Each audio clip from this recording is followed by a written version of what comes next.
Rebecca.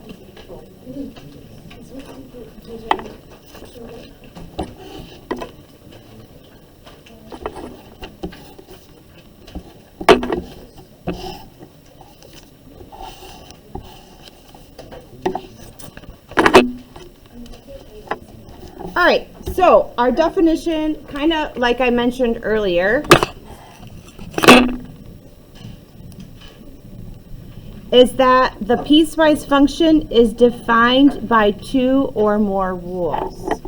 Okay, so it's going to be made up of two different kinds of things to do. Really what we're going to focus on for our piecewise functions are we're going to all have linear pieces. What do you think those look like? Linear. What word is in that? Lines, okay. So all the pieces that we're going to put together when we graph them are going to be some sort of lines. They're going to be pieced together. Sometimes the pieces come together and touch. Sometimes there's gaps in the pieces, okay. So the very first thing we're going to do, though, is we're going to just look at how they're written and how we evaluate them. So this piecewise function p of x has 1, 2, 3 pieces. Here's how they work. Over here, it tells you what the function is. So 2x. Right next to it, it tells you where for x is less than 0. That means the only time you would use this piece is when x is less than 0. Okay, let's look at the next piece.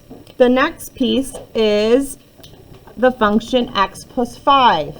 This piece you're going to only use one time, and that's when x equals 0.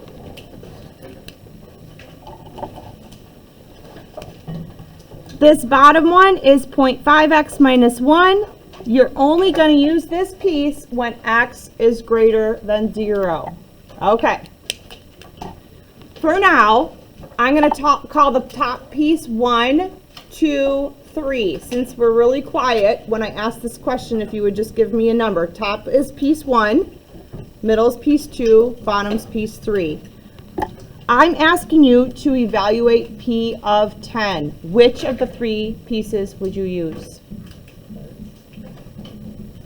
Okay, 10. Is 10, I'm seeing some people who have 1s up. I'm seeing some people who have 3s up, okay? Is 10, this is where we look. Is 10 a number less than 0? No, then I'm not using this piece. Yes, so I'm using the third piece because 10 is a number bigger than 0. So what we do then is once we decide which piece to use, we plug it in. P of 10, I'm going to just do 0.5 times 10 minus 1. What's 0.5 times 10 minus 1? 4. So P of 10 is 4. Okay. All right. P of negative 10. What piece do you think you're going to use for that? Good. I'll make that a pink because you know I'm doing my color coding thing. This was a green to go with the green. All right, we're using piece 1 because this is an input that's less than 0. So I plug negative 10 into piece 1. That's 2 times negative 10, negative 20. All right, P of 0, what piece is that? 2.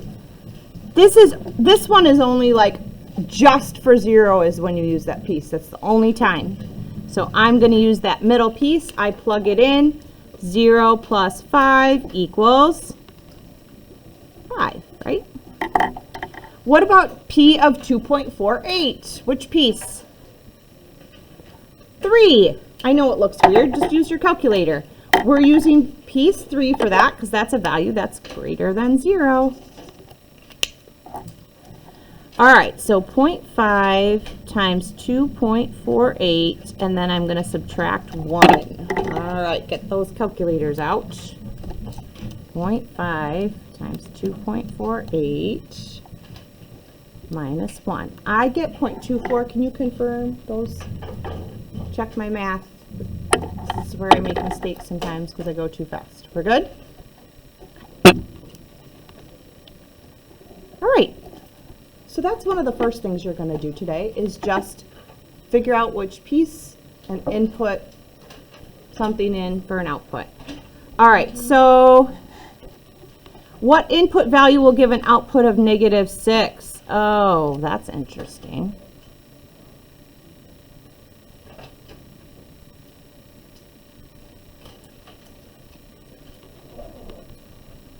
What do you think?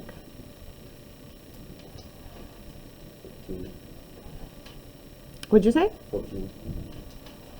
Which piece did you use? 30. Okay, so Wait, no, that's fine. Negative 14.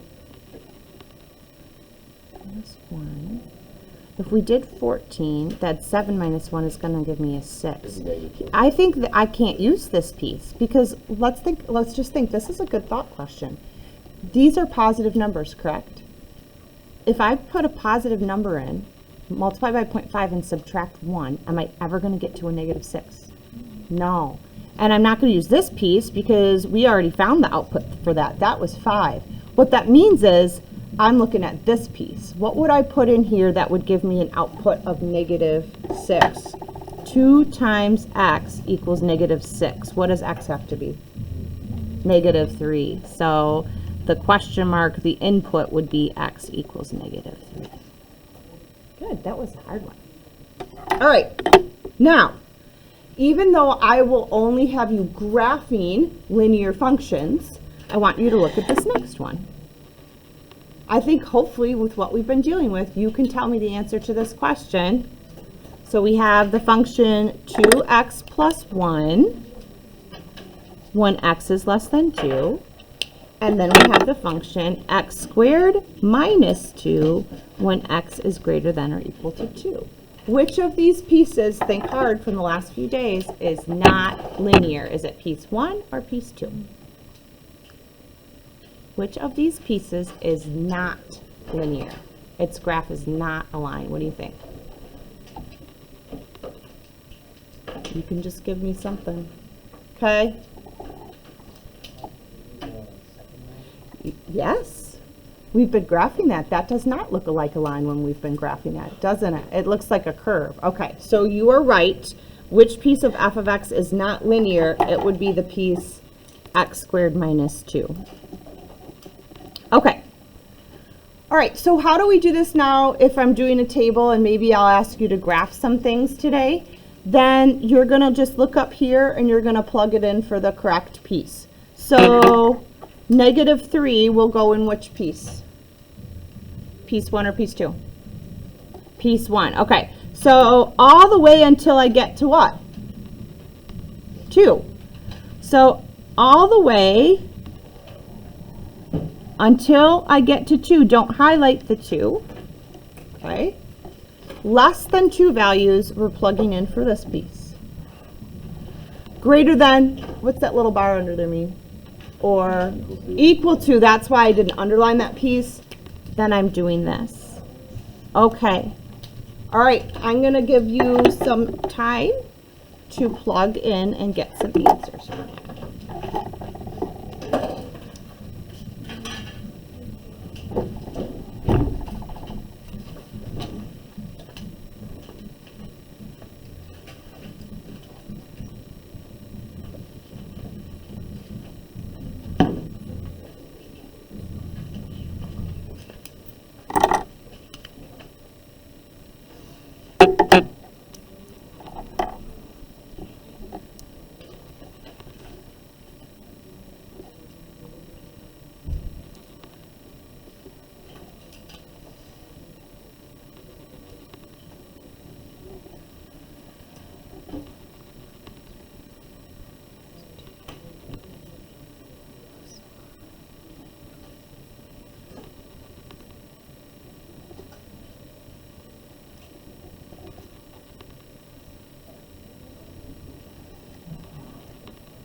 Some of you are going to need some help on one of these. Some of you.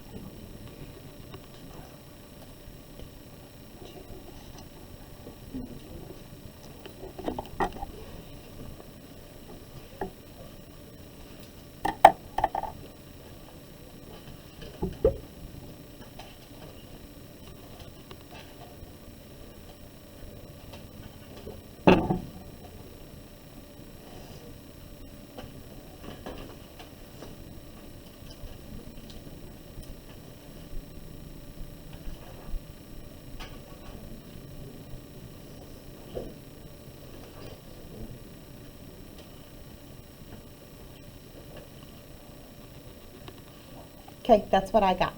Did you check your answers? Who needs me to talk about this one?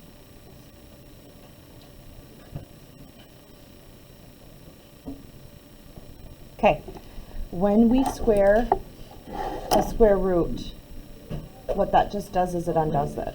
It cancels it out. So if I was doing this one, I would take root 5, square root of 5 squared. That's just 5. And then I would subtract 2.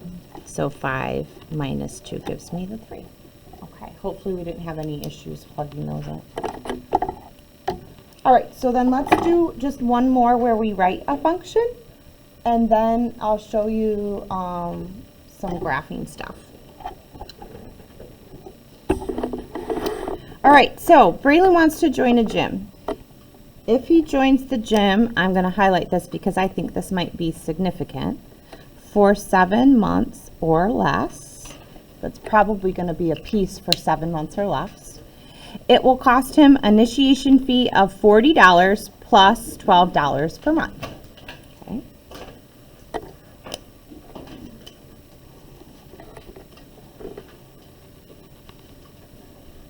Including the first one. All right. If he joins for more than 7 months, it will cost him $130 for the whole year.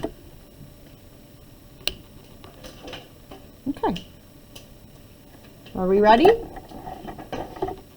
All right, so in month 1, how much does Braylon get charged? He's going to get charged that $40 once. Okay? So $40, I'm going to write that first piece here. We have 2 pieces. My top one's going to be 40 plus how much per month? So that's going to be 40 plus 12x. So once I'm filling this in, and that's for 7 months or less, that cuts off right here. So what I'm going to write then is, that's for, I'm going to write a comma, x is less than or equal to 7.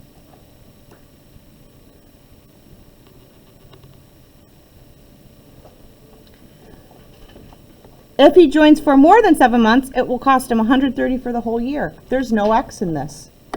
Once he gets to that month, it's just $130. It's just flat. For x is greater than 7. So the second part of the table is really easy. What are we going to put in there? Just 130s.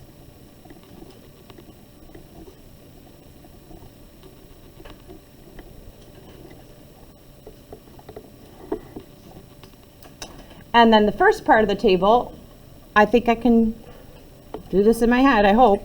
The first month is 40 plus 12. Isn't that 52? And now every month after that, I'm going to add on $12. So the next month would be 64, 76, 88, 100, 112, 124.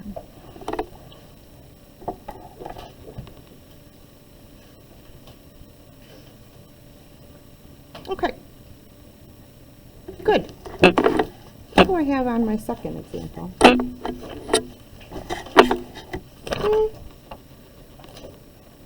I think what I'm going to just do, we'll save these 2 for tomorrow, but glue them in. I think what I'm going to just do a second is show you guys then when you're graphing. I hope you would be able to graph something like that, but what you would just do, what the graph of that would look like.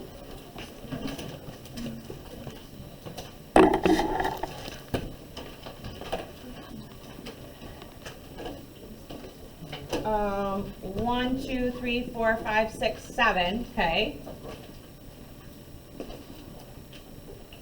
So it's going to look something like our $40 would be here. All right. And so then it would look something like this. They're going to go up by even amounts. Okay. And then what happens at 8 if these are all 130? Just draw in the air what that line looks like. Then it's just going to be like leveled off that way. So there's a piece there, and